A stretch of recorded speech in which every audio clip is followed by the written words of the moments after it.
Welcome back to the show. I am really glad you're here. Today, I am really excited to talk to Ann Coleman. Ann, amongst many other things, Ann is the parent to a neurodivergent kiddo who is now a little bit older. She, like me, was also diagnosed as neurodivergent as an adult. And she is a parent educator who primarily supports people raising teenagers. So, man, what a challenging thing to take on. But I'm the reason that I'm really looking forward to this conversation today is because Ann and I have what we're going to talk about today is something that we both are coming at from different perspectives. And so I think it's going to be really awesome to hear her perspective as a parent, my perspective as the former child, and to just be able to put all that together. So, Ann, please tell us a little bit more about you. Okay, sure. So, I'm an attorney. I've been an attorney for about 25 years or so. So that tells you how old I am. But I've basically quit practicing law to study adolescence. And the reason is because a few years ago, back in 2017, 2018, my son, who is ADHD and has generalized anxiety. And he was at that time, let's see, he was 17 years old. He was diagnosed with major depression at that time as well. He was acting out. He was trying substances. He was having rageful fits. And we had no idea what was going on. And that was a 2 year period there that was just absolute hell. We were going to different counselors. We were trying to get him to cooperate. We were trying to get him off drugs. We were trying to, do everything we could to fix the situation. And the problem was that me being ADHD as well and having generalized anxiety disorder, we locked horns, and we have locked horns, from day one, basically on certain issues. And, just being ADHD, me trying to get him ready for school in the morning and out the door and rush, rush, rush, and all of that kind of thing always backfired. So years into that, a few years into school, I decided just to stay in bed in the morning, and my husband started handling that. Mhm. But during his adolescence, when he started smoking weed and started acting out and doing all these things, my gut reaction to that was to immediately try to shut it down, and it just caused so many problems. Um, my own emotions were set off because when he started smoking weed, I started imagining my him turning into my brother, who was actually a drug addict.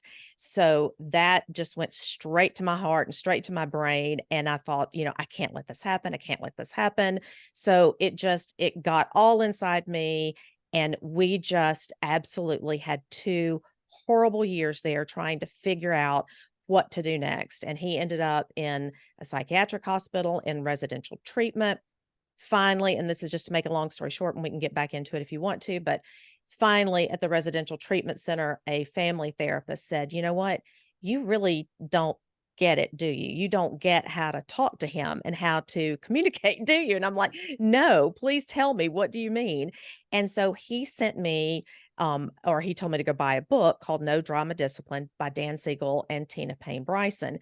And that book was the first time I'd ever heard about, or actually, they didn't even name it in the book, but they were describing emotion coaching and emotional intelligence and how our emotions have to do with all of these things. And I was like blown away. I didn't even I cried as I read the book, literally, because I thought, how did I not know this? And how did we go to so many therapists and so many counselors and reach out to so many people, and no one ever explained this to me? And it's especially true when you have ADHD and when you have anxiety on top of ADHD. So that was kind of an awakening for me. Excuse me. And so after that, I started studying all I could about adolescence and started learning emotion coaching and some of these things. And our relationship changed. his dysregulation became, faint and fainter and fainter. And I was learning to control my emotions more. I was becoming more aware. So things just started calming down. We started learning how to communicate. A connection kind of came back. And over, I would say, the next year, and this was not until he was about almost ready to turn 18. So from 18 to 19, we had a year of him at home with us, and we really flipped the whole thing around. And that's when I just continued learning, continued studying. That was about 4.5 years ago. And I thought, if I didn't know this stuff, I'm a pretty smart cookie, and I didn't know these things. I know there are plenty of other parents out there who don't know these things and who need help desperately, like I did. So I pretty much quit practicing law and just became a full time studier, and then started a podcast about a year ago and started, doing all these free guides and trying to help parents. So that's kind of the long and short of it. That's so obviously that's a really I have a personal connection to that, because that sounds very similar to my teenage years.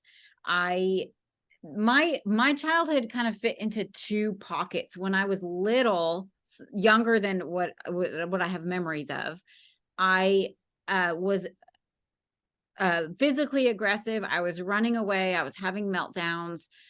Just very difficult time in my life. And then again, when I started high school, so about 14, there was like a 10-year gap. And then when I started high school, it was basically that, but now, 10 years older.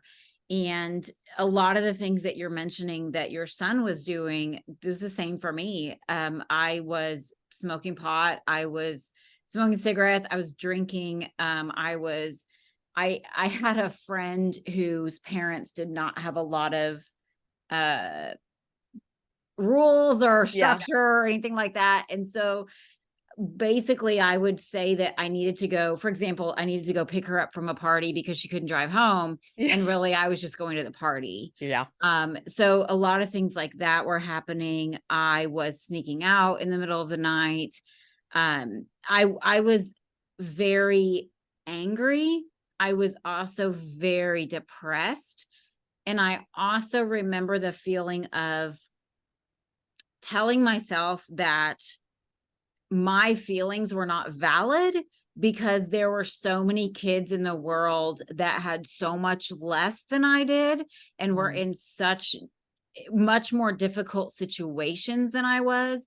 And so I basically discounted my own emotions. I Yep. logicked myself out of my emotions and never talked to anybody about any of it. But at home, the shit was hitting the fan on a regular basis. I was always in trouble. I was grounded. My phone was being taken away. Back before cell phones, I had a landline, my own landline. Oh, yeah. So my phone was being taken away. I was grounded. When I was younger, I was spanked. I was just Mm. always in trouble at home. And so you describing your relationship with your son just sounds very similar to my teenage years as well. And I also want to touch on you talking about your own diagnosis and how you've, because a lot of autism, ADHD, anxiety, not only are they highly genetic, they're also, especially something like anxiety, we as adults can create that in children just Oh, by yeah. demonstrating it, right? So Mhm. I do find that a lot of my students, that where I can see their anxiety, I can also see it in a parent. Oh, yeah. So a lot of these things are genetic, but they can also be passed on just behaviorally speaking. So my Yeah. point is, Yeah. I would love if you want to talk about how you feel like your own diagnoses added, Yeah. contributed to this whole Oh, situation. yeah. Well, yeah. I mean, I think it's one of the key factors because I mean, 2 or 3 things were factors. I mean, my mindset about parenting, I think, was one factor. I came into parenting, like I said, and we didn't even talk about this earlier, but my brother was a drug addict. He became a drug addict when he was, I mean, probably 12 or 13 years old. And so he was 3 years younger than me. So throughout my adolescence, he was a drug addict. He was coming home and causing all kinds of problems here at home. And so I saw that. And I think, early on, I decided that is never going to happen to me. I'm never going to go through what my parents went through. I am never going to have a kid to do that. So there's that in the back of my head. And then being ADHD and having anxiety on top of that, which, goes hand in hand so often, everything in my life was always, anxiety driven. And then I had this kid come along, and we adopted him at birth. We bring him home. They told us at the hospital, and I didn't know this, even though we had a relationship with his birth mother, didn't know she smoked weed during the third trimester. So they gave us the whole drug baby speech at the hospital. And I think I was in such denial about that. I'm like, well, it's just a little weed. I mean, surely it's not going to do anything. And this can't, no, this is not going to be that. So we bring him home, and he screamed for the first 3 months of his life, probably. And, looking back, I think maybe, that did have something to do with it. Because he also ended up with ADHD. And that is, they say, a factor that if the mother, does smoke weed during pregnancy, that can cause these issues later. So anyway, he ends up with, ADHD, anxiety. He's just like me. He was anxious from the time he was little. He was always, you said meltdown. I mean, that's the word I always use. He was always having meltdowns, always. And when he was younger, read these books, and they're like, just ignore the tantrums, ignore them. They'll stop when you ignore them. So I ignored them. Or I would tell him, I'd say, go into your bedroom, and when you feel better, come out. But I was not comforting him, which now I know should have been done. We listen to who we think is right. And, Yeah. I was not a stern parent. My husband was really not. We were very warm and very kind and very loving. And, we taught and we taught. But when he had these meltdowns, which was quite often, that really just threw us for a loop. We did not know what to do. So we started out ignoring. And then the older he got, we'd look at each other and say, well, at least he's not going to be doing this when he's 16 and driving a car. Well, little did we know that these things just don't go away. This is them. They have these issues. He had a very strong, his temperament was very intense, and he was very strong-willed, and he had meltdowns, and he had tantrums, and he was, he wasn't so hyperactive. He was the more of the ADHD, the lack of focus kind of ADHD, but the anxiety part that we didn't really understand. We didn't know what that was. It was, when he would have meltdowns, it was really probably more of an anxiety attack. And, he would say, I don't feel good. I don't feel good, when he was little bitty. And I'd say, what's wrong, honey? What's wrong? Tummy throat, tummy throat. And finally we put it together. When you're anxious, you feel that in your chest and your stomach. And, he was feeling these somatic effects of, the anxiety, which never went away. So as he got older and got bigger, and he was still having these meltdowns, they got more aggressive. Mhm. They got a little more violent, just because he was bigger, for one thing. And it started getting a little scary. And so by the time he was 15, that's when he started smoking weed. And that's when I started getting really anxious about this, because of my brother, and because, no kid of mine is going to do this, and I'm not going to let him derail his life this way. I've got to fix this.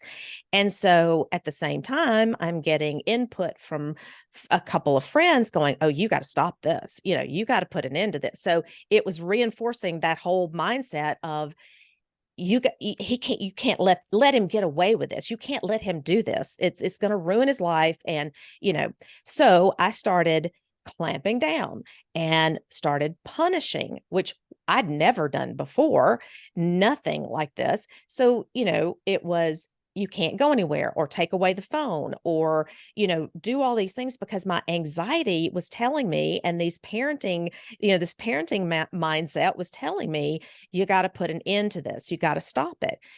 But when we start controlling and start clamping down on our kids, whatever you want to call it, at that age, when they are in adolescence, their gut reaction is to go just the opposite.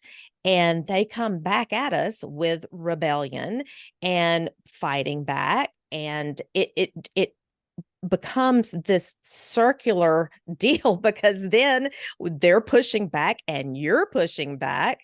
It's a never ending mess. And what happened with us with the anxiety, we just spurred each other's anxiety on by doing that. I was pushing to control, he was pushing back and rebelling. The more I pushed, the more he pushed.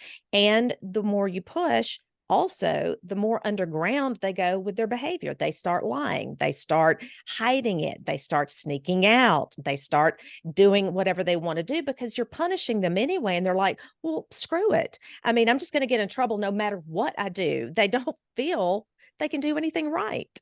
So I don't know if, that may resonate with you, because, your parents didn't know, just like I didn't know.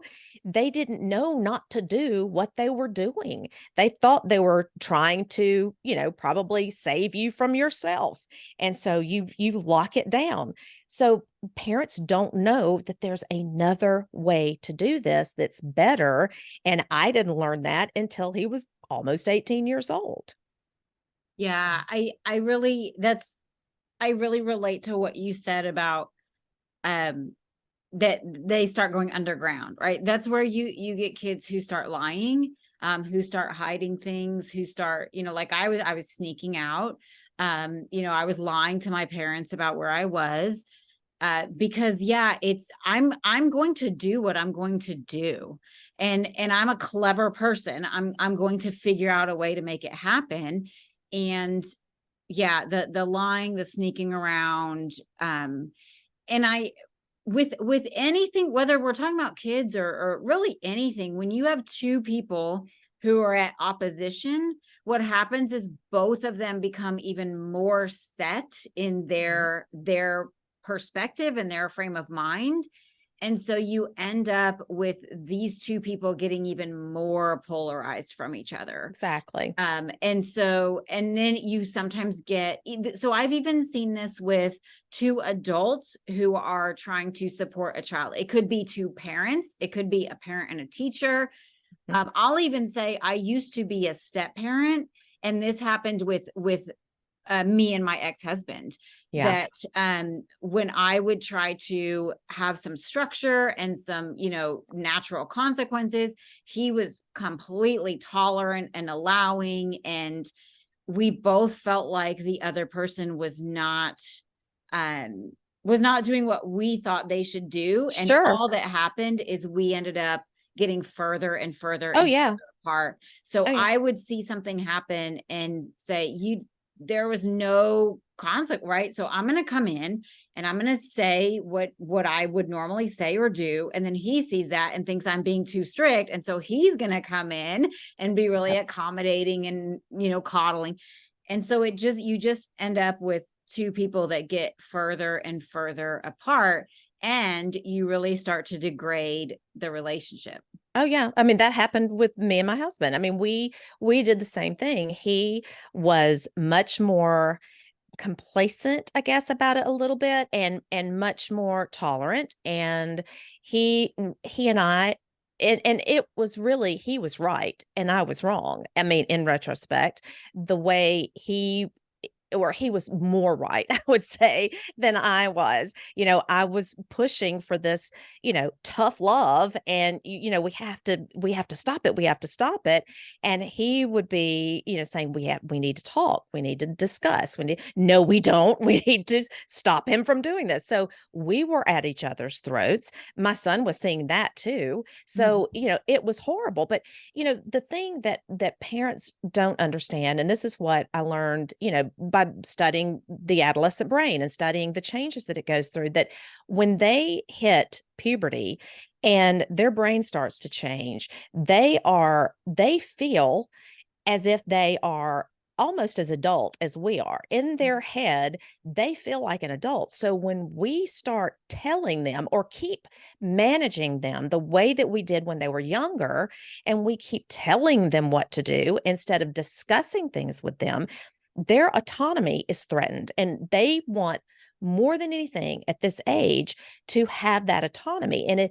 And really, I mean, the minimal that means is they want to have a say in what happens. They want to be heard and seen and not ignored and not treated still like a child. Because even though we still see them as a child, they do not feel like a child anymore. So if we keep managing them rather than being their guide, and that's what I tell people when they become an adolescent, your days of telling them what to do are over. It is over. If you try it, I mean, they may act like they hear you, but they are not listening. So the only way to get compliance, like, what people consider compliance during adolescence, is you have to learn how to have a discussion, how to negotiate, how to let them have their say, even if you can't in the end agree to do it their way. Just giving them the floor and letting them say it is important. So learning how to support their autonomy in that way is huge. You will cut back on probably at least 60% of the conflict you have if you just let your kid talk first and stop telling them and start negotiating things and brainstorming how things could work out better. And the other thing is, and this is something else parents don't get, is punishment takes that autonomy away. Punishment is different from, like you mentioned, natural consequences. Mhm. Natural Punishment consequences. are the artificial things that we come up with to Yep. try to, it's like, if your goal is to teach this child a lesson, right, that's a punishment, right? you're Hmm. you're having to create a way, Yeah. so taking their phone away, grounding, right, you're I'll having show to you who's create boss. a way, yeah, Yeah. to teach them, where natural consequences are the natural outcome of the Hmm. choice that they made. It's and Exactly. I'm sorry to interrupt you, Ann, but this is a big soapbox for me, Yeah. because, and one of the things too is that, if going back to earlier when you were talking about your kiddo having meltdowns are when we are out of control. I mean, we Yeah. we do not have the ability to stop or to quote unquote calm down, right? We do Exactly. not possess that ability. And even outside of the meltdown context, even if you just think about yourself, so take your kid out of the equation for a moment, just think about yourself. If you, let's say that you mess up at work, let's say that you miss going, you forgot that you had made plans with a friend, anything where you unintentionally do something quote unquote wrong, right? It could be anything. Maybe you say something to somebody and then realize you had the wrong information, whatever. You, by default, if you're a typical human being, you feel pretty crappy about that, right? You Hmm. feel, if you mess up at work, you probably feel pretty bad about that. If you miss a dinner date with a friend, if you know and so we don't typically need Yeah. any further action to Exactly. already have a natural consequence. There Yeah. is already a natural consequence, right? If you mess up at work, even, I mean, I have a virtual assistant who works for me that that did not follow my written directions on editing one of the podcast episodes, and he ended up costing me a few $100s because there was a chain of Yikes. events that took place, and Yeah. because he didn't do what I asked him to do, I ended Yeah. up paying, whatever. He has come back and offered to not invoice me for the next, thing that he does. Right. Right. I don't have to come after him and tell him, Yeah. I don't have to threaten him with it. He feels badly about the situation, and Exactly. he's taken it upon himself. He's implemented his own natural consequence, which Yeah. to me is reasonable, right? Yep.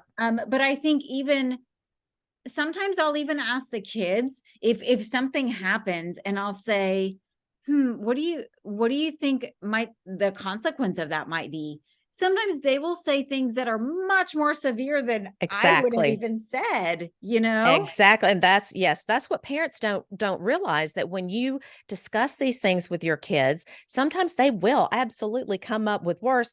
And so I think it's important to kind of explain, just so parents get this, that, there are natural consequences and then there are logical consequences. And so natural consequences may be, I was looking or responding to someone's group message in a Facebook group last night, and her daughter had gotten a pair of leather tennis shoes it's sort of the end of the school year last year. And so for the last day of school, she decided to let everybody take a Sharpie and sign her leather tennis shoes.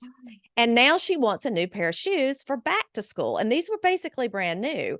And she's like, I mean, should I just say, sorry, kiddo, natural consequences, you have to wear these, or, get a new pair? And so that is the natural consequences would be, I mean, I'm sorry, but you're just going to have to wear these with Right, writing all over them. right, That is and instead of her coming home with Sharpie on her shoes and saying, give me your phone for 2 weeks, that is right, not logical. That has right, nothing to do with her right. writing on her shoes. So you just say, well, I'm sorry, sweetie, you just have to wear those shoes like that. That's Same it. thing. You tell Yeah, your kids to wash their clothes every week and they're not washing their clothes, or you ask them to put them in the hamper so they can be washed. They don't put them in the hamper. Well, guess what? That's what turning your underwear wrong side out's for. They'll just have to learn like the rest of us. When they get fed up with wearing dirty clothes and smelling, they'll wash their clothes or they'll put them in the hamper. That's natural consequences. So when the logical consequences come along is when maybe there are no natural consequences for what they did. Let's say your kid's supposed to put their phone to charge in your bedroom at 9 o'clock at night, and then their bedtime is 10 or whatever. And let's say they don't do that. They sneak it and they take it to their room. Then the natural consequence, I mean, there are no natural consequences of that, but the logical consequences may be that they lose their phone tomorrow night or they lose their phone for a couple of hours. When the phone is related to right. what they did, then yes, it's logical to do something with the phone. But now a lot of parents just think, well, the phone, it should be up for grabs because I'm so sick of that damn phone. I'm so sick of them Mhm, looking at that phone constantly. I'm so mhm. sick of the phone anyway. That's the first thing they think of. It's take the phone away. Come home late for curfew, take the phone. You didn't do your homework, take the phone. What people have to realize, and this is what, again, I didn't get any of this, is that, when you're issuing a logical consequence, first and foremost, like you said, you discuss it. You discuss it with your kid. Well, what do you think the consequence should be for this?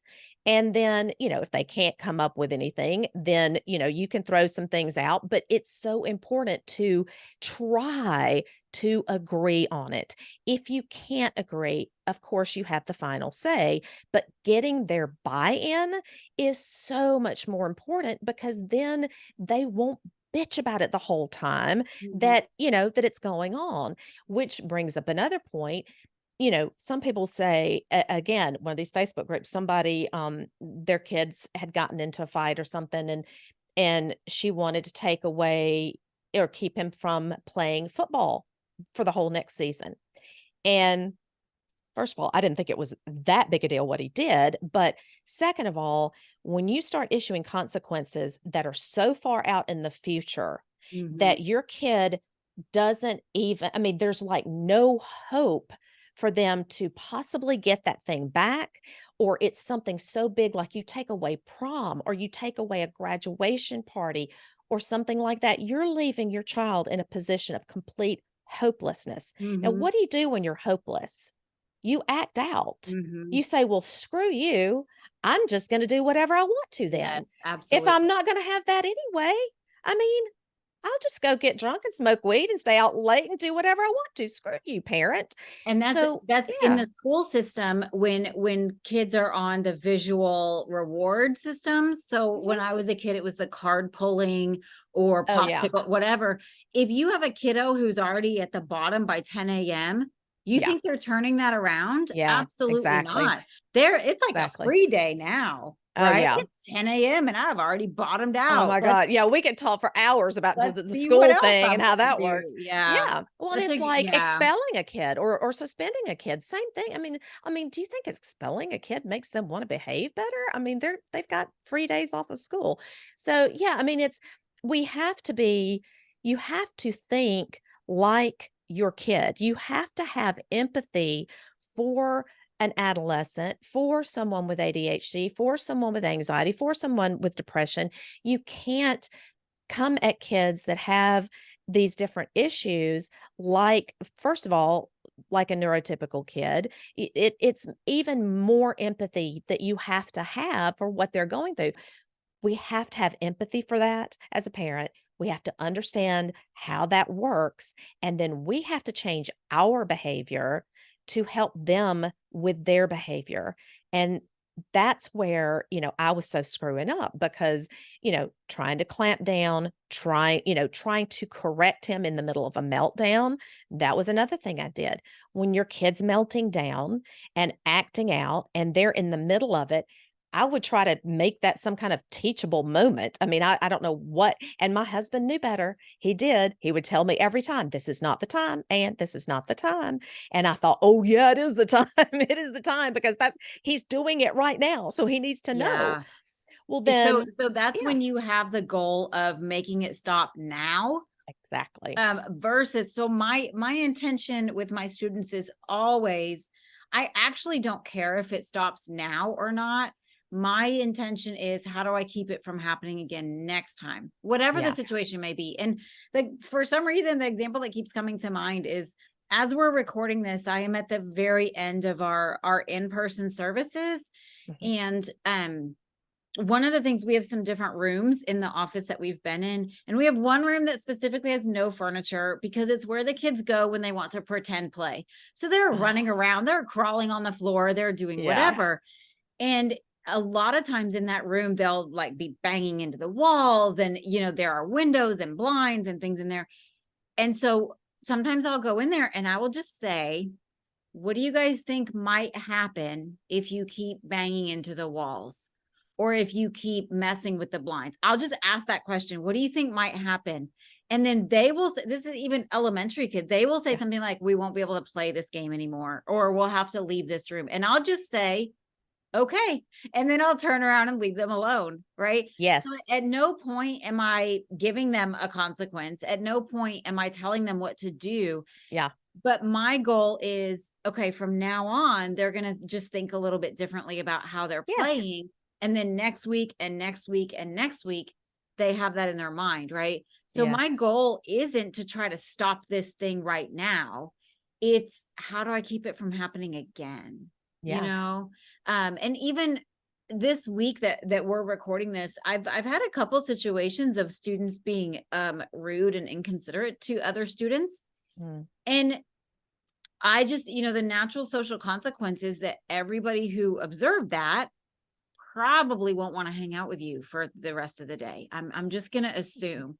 And so that's the conversation that we have.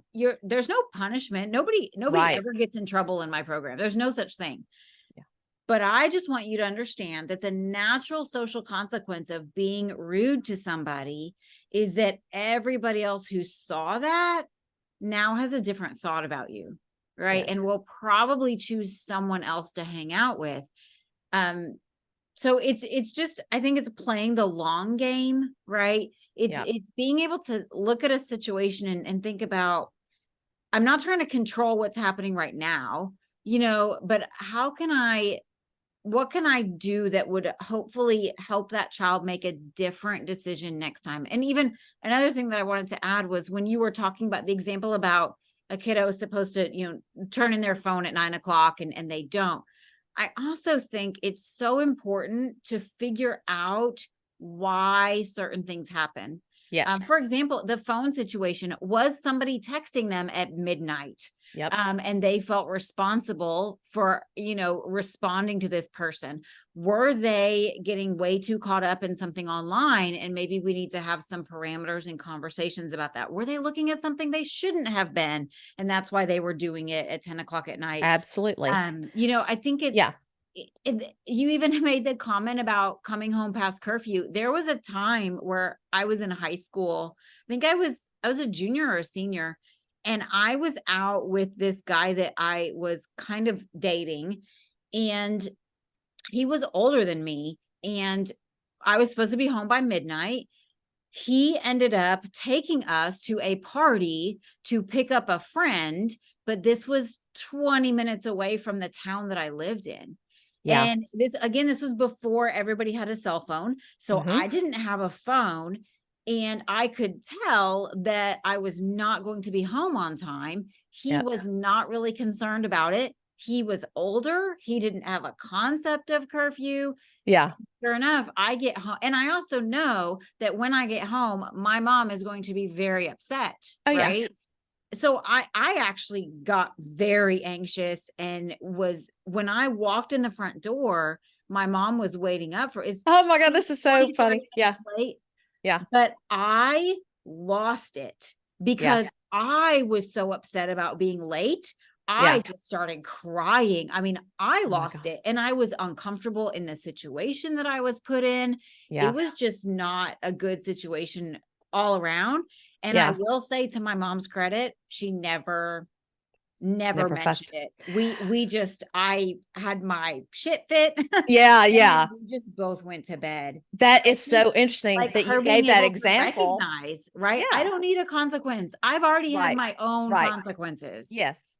Well, and I give that almost identical example in some of my stuff because, what we want to do, like you said, is you want to try to figure out what happened. So Mhm. you literally want to ask the question, what happened? Like you were 25 minutes late.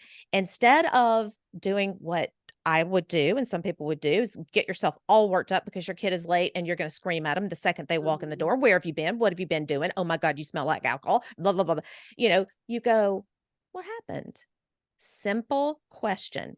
And I have said a million times, maybe they had to stay with someone who was drunk and was waiting on a ride. Maybe they had someone who took everyone else home before they Yeah. dropped them off. Yeah. Maybe there's a darn good reason why they were late. If there's not a good reason, then you can discuss how do we keep this from happening next time. Yeah. Yeah. That's the question because again, you're trying to teach your teenager skills to be an adult. Right. And, if they're late from curfew, taking their phone away is not going to teach them not to be late from curfew. What Right. people think it's going to do is, well, it's going to remind them that if they come home late again, I'm just going to take their phone away again. No, it's just going to piss them off Yes. and it's going to cause disconnection between you and your kid. It's going So to what cause them to start lying and sneaking around. Exactly, exactly. So what you do is you say, "Okay, what happened? So really, what happened?" And if they go, "Well, I just didn't realize what time it was." Okay, well, what kept you from realizing what time it was? Well, actually, my phone died. Okay, well, how long ago did your phone die? Well, blah, blah, blah, an hour ago, something like that. Okay, well, so how can we prevent this from happening in the future? Mhm. Well, maybe I could get a charger or an extra charger to take with me, or maybe I could, make sure it's on 100% before I leave, or what. Okay, you talk this through and you decide, okay, let's do this. I'll buy you the extra charger. You take that in your pocket and you just make sure that you always know what time it is and make sure that, you head home with Mhm. enough time, whatever. And then let's agree, son, dear daughter or dear son, that if this happens again, what do you think the consequences should be? Because now we've talked about this and we know what the problem is. And so if it happens again, what should we do? Well, I don't know. I guess blah, blah, blah. Well, okay, but what about maybe we'll do this? And, so you work it out. You agree what the consequence is going to be before it happens Before it again. happens again. But Yeah. importantly, you don't have to issue a consequence the first time something happens or every time something has happened. Consequences, I think people get in their head that you have to issue consequences when they do something wrong and the first time they do it wrong, because by God, you gotta nip it in the bud right in the beginning. But that is not true. You have to figure out what skill it is your kid is lacking in that moment where they messed up, where they made a mistake, and you have to help them learn that skill. If they Mhm. can't keep their phone charged, help them learn how to keep their phone charged. If they can't assert themselves and say, "Take me home first because I Right. have to be home by midnight," teach them to do that. That's what that's what discipline is about. The word itself means to teaching and learning. It doesn't mean to punish Punishment. or Yeah. to make someone obedient. It means to teach. Yeah. So, yeah, autonomy and learning that you need to be teaching instead of punishing. And then and if you do both of those things, the connection with your child is going to be stronger, and the emotional connection that you have with your kid, because you no longer have that physical connection. They're out with their friends, they're no longer cuddling and snuggling with you like they were when they were cute and little.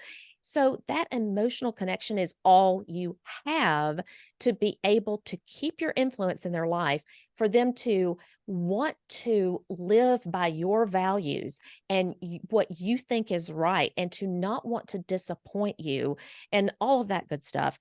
That connection with them is the only thing that helps them do what they should be doing. If you're disconnected, then your kid's going to It do what they doesn't want to matter. do. It doesn't Yeah. matter.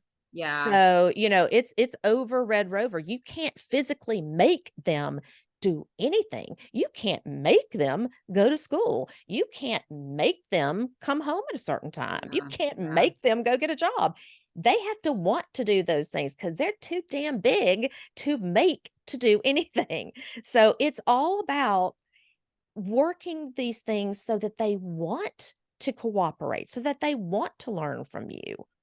Yeah. And I want to add some suggestions too for parents about just things I've learned along the way, some phrases that I've come up with that I have found to be very non-confrontational, but that help me continue having conversations with kids.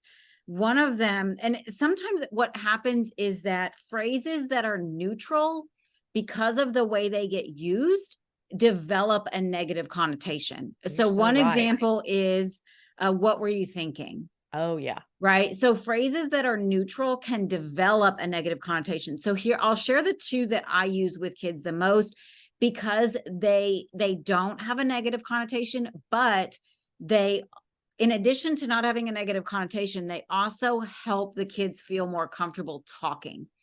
So the biggest one that I use in just a neutral situation. So I did this actually 2 days ago. I just met a new student who was pretty resistant and reluctant to talking to me. He didn't really want to be here. I think the first thing he said to me was, "I'm just waiting until this is over."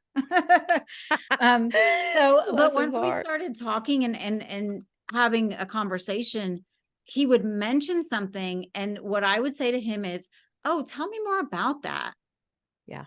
Okay, so that's a very open-ended thing to say. There's no Yes. judgment, there's no negativity. Even I do that sometimes when kids draw things, because I Yeah. learned a long time ago that if you say, "What is that?" Yeah. You're basically implying that I have no idea what. No clue what you just drew. So Yeah. I learned, I do that. That's "Oh, tell good. me more about that." Yeah. Right? Yeah. So that question, I actually think I have 100% success rate with saying that. Yep. Anytime I say that to kids, they will say Yes. more about it. So that's my first suggestion, is tell me more about that. And my second one is, anytime where your thought is to ask, "What were you thinking?" I just add one more word to that. And Mhm. I say, what were you thinking about when Mhm. that happened? Yeah. What were And you it thinking in that moment? completely changes the context. Yeah. So I love to ask that. So for example, if somebody, is disrespectful to another kiddo, if somebody starts crying, if somebody whatever, I just say, "Hey, what were you thinking about when you said that?" Right? And then Yes. my kids will answer that question Yeah. because Yeah. it doesn't come across as negative. And most of the time when they say that, they'll say something that I didn't realize. And I'm like, Yeah. "Oh, I." And even for an example, about a week ago, I had a student who hit another student, but Mm. I saw what was happening, and to be honest, her reaction, not that I advocate for people hitting each other, Yeah. other student did something intentionally that was really crummy. Ah, And I think the student who did it didn't do it to be crummy, but yeah. it's kind of a comparison to if somebody's building a block tower and another kid comes over and knocks Yeah. it down. It was something Yeah. along those lines. Yeah. She thought it was going to be silly and funny, and the other kid did not think it Yeah. was silly, or and neither did I. I mean, it was not a cool thing to do. Oh. I just recognized that the student wasn't trying to be rude when Right. she did it, right? Right. But the kiddo that it happened to hit her. And so Wow. we had a conversation. I was like, "God, she was really upset that you did that." Mhm. Like, how do you think we could keep that from happening again? And Yeah. I will say that child has been in my program for over a year. It's the only time I've ever seen her hit somebody. Yeah. So I also don't feel like I honestly let that go because Yeah. it's the only time in more than a year that I've ever seen her hit somebody. And it wasn't, she didn't punch. She literally like reached out Yeah. and, Yeah. Yeah. you Yeah. know, Well, I mean, the key is you're trying to get kids to think. You're mhm, trying to get them to use that prefrontal cortex so they can actually associate, what just happened with their thoughts. And yes. so, asking curiosity questions, we call it, asking, deeper and deeper questions helps them to get to the root of what was going on and the root of what they were thinking. Anytime somebody's doing something that you question, you're like, why? It's because they believed making that choice would get them what they wanted. Yeah. And so it's okay, what is it that this kid wants right now? Is even actually this is going to be a great segue because I also want to talk about anxiety because Yeah. I think it's very easily misunderstood. So my segue into that is actually the day that we're filming this, the night before, I have a student that's been in my program, and it's interesting because on the outside, she comes across like she can easily have a reputation for being really annoying. She is a lot. Mm. She's very high energy. She can be really dramatic, but not in a like in a oh right. She's like way up here, right? Oh, yeah. Um, but what I see in her is that what she wants is to be accepted. And this is the way that she's trying to accomplish that. Right. She very much tries to control what's happening, but she's very like intelligent about it.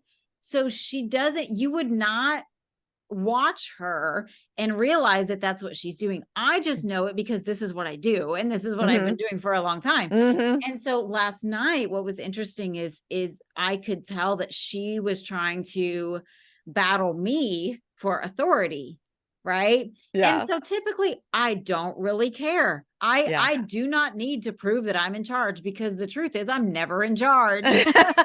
And Right? who Like wants to be in charge? yeah, I don't really care. Yeah. But what was happening is she was kind of the other kids were following her lead and it was getting a bit chaotic. And some of the kids, we were trying to play a game. Some of the kids were trying to play the game and she started sabotaging the game. And then some of the other kids Mm. were doing it, with her. And it was starting to affect the group. So Yeah. that's when I intervened, because that's when I cared. Other than that, you be in charge. Yeah. Like, It's so yeah, it funny. doesn't matter. You could be describing me, actually. But the interesting thing about that is it's easy to look at a child like that. She's preteen. I mean, it's easy to look at someone like that and think, she's trying to be controlling.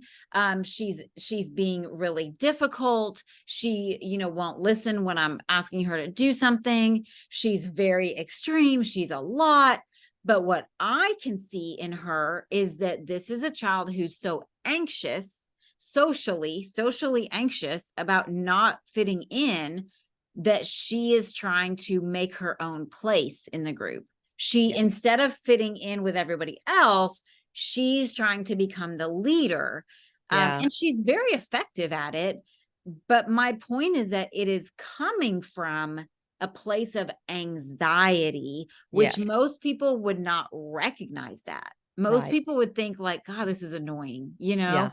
Yep. But I have learned that anxiety, number one, is very often misidentified as other things. Oh, yeah. But also the traditional representation of anxiety is people who are withdrawing, people who are, like, I'm just Right. not going to say anything. I don't want to be part of the group. But you Yep. can also get the opposite of people who are overcompensating Yes. because they're so anxious. So Yes. I wanted to say that. And then because you have experience with that with both you and your kiddo, I Mhm. would love for you to share your thoughts on that as well. Yeah. Well, one thing that's interesting that you bring that up, because anxiety, you feel out of control. And a lot of people, that's the whole thing, is we want to be in control of the situation. We don't like feeling out of control. So if you can be the boss, you're right, you can be the leader, you're in control. And it's so funny that you say that, because I never really thought about that with me, but that's it. I was the boss from the time I was, 2. I was the boss. And I finally figured out that it wasn't serving me so well sometime along ninth grade. And I backed up and I started letting other people be the boss. And it was an amazing kind of flip of the switch, because I was like, maybe I don't need to be the boss. Maybe I can actually. And I remember thinking, wow, that's really big of me to let other people, feel like they know how to do things, even though I know how to do it better. It's so funny. But yeah, that is so true. That comes from anxiety. Yeah. Now, interestingly, my son was always the boss, was always bossy. And I would even pull him aside and say, son, I don't think you really need to tell these other kids exactly like everything about how to play this game. I know they are not playing it exactly the right way, but let's just let that slide. But he always knew. He really did always know, because he's very bright. He always knew things that other kids didn't know. So he was always trying to explain, no, that's not what it's called. It's called this, or that's not how you do it. But I never saw that as part of his anxiety, but it probably was. I thought it was more part of his temperament, but that's a really good point. Just feeling maybe like more than someone else does, and kind of proving that point could make you feel more, in control. Maybe that's why I went to law school. I don't know, but I'm really going to have to examine that. But another thing that people don't realize about teenagers and adolescents about anxiety is that, well, let me say this first. Often, well, anxiety is often misdiagnosed as ADHD. Often misdiagnosed as ADHD, because anxiety makes kids unfocused. It makes them hyper. It can make them, have all of these symptoms just like ADHD. And another thing is that teenagers are sleep deprived, because their circadian rhythm is, 2 hours later, they get sleepy. 2 hours later, they still have to get up at the same time. They're chronically sleep deprived. That's another thing that can also be misdiagnosed as ADHD. So I'll just throw that out there. But the other thing about anxiety and the way that it presents itself in adolescence is it comes out as anger a Mhm. lot of times rather than nervousness. Yes. So, it's kind of that part of that fight or flight thing, your little fight or flight mode, you get angry. My son would have absolute, I called them rages. I mean, raging, absolute out of control fits where it was scary. And we lived in an old house and we had solid wood doors into every room. He literally had put his fist into every one of those doors and broken every door in the house. He had punched holes in walls, he had thrown chairs, and it was out of control. And it was that anxiety that was driving that. The more I researched that, the more I realized that that's how it comes out in a lot of kids Mhm. is, the anger, the mouthiness, and all of that. And the important thing, and I want to be sure make this point because gosh, I know we've been on here too long, but is that the way we handle those situations in that moment is key. Mhm. Because we were talking a minute ago about correcting, taking a teachable moment, right there in the middle of when they're upset. Hang on. I talk so much I get dry. Um, so when when we realize that they are, out of control, their emotions they're totally dysregulated, they can't hear a word we're saying. Their prefrontal cortex is shut down. The amygdala, the limbic system has taken over. They can no longer think. Trying to rationalize with a kid in that situation is completely pointless.